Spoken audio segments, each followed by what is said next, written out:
Municipal committee Naushahro Feroz کے ملازمین کا احتجاج رنگ لے آیا۔ ملازمین کو اضافہ کردہ تنخواہیں ادا کر دی گئیں، جس پر ملازمین نے خوشی کی لہر دوڑ گئی ہے اور انہوں نے یونین آفس میں جا کر رہنما اور ملازمین میں مٹھائی تقسیم کی۔ All Pakistan local government workers federation کے مرکزی چیئرمین اور صدر سید ذوالفقار شاہ، مرکزی جوائنٹ سیکرٹری کشن لال راجہ، ضلع نوشہرو فیروز کے صدر نوید تگڑ اور دیگر نے کہا کہ صوبائی حکومت اور فیڈریشن کی کوششیں اور احتجاج کے بعد بلدیاتی اداروں کے ملازمین کی تنخواہوں اور پینشن میں اعلان کردہ اضافے کو شامل کرنے کے لیے اوزیٹی میں اضافہ کر دیا گیا تھا،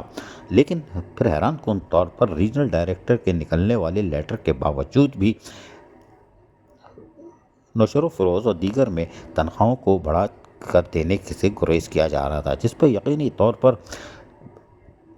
انتظامیہ اور چیئرمین پرانی تنخواہ ہی جاری کرنے کے ہیلے بہانے اختیار کر رہے تھے، لیکن ملازمین کے بھرپور احتجاج پر اضافی کردہ تنخواہیں ادا کر دی گئی ہیں، جس پر ملازمین آج خوش ہیں۔ انہوں نے وزیر اعلیٰ سندھ سید مراد علی شاہ، چیف سیکریٹری سندھ، وزیر بلدیات، additional chief secretary local government, director local fund audit, regional director local government Shaheed Benazir آباد ڈویژن سے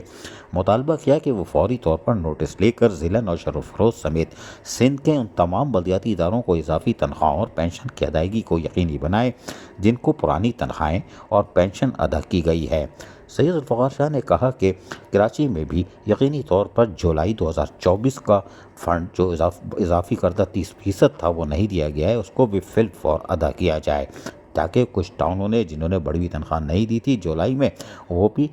بڑی ہوئی تنخواہیں ادا کرنے میں کامیابی حاصل کر سکیں۔ عزیز عارف، KBS بلدیاتی نیوز، کراچی۔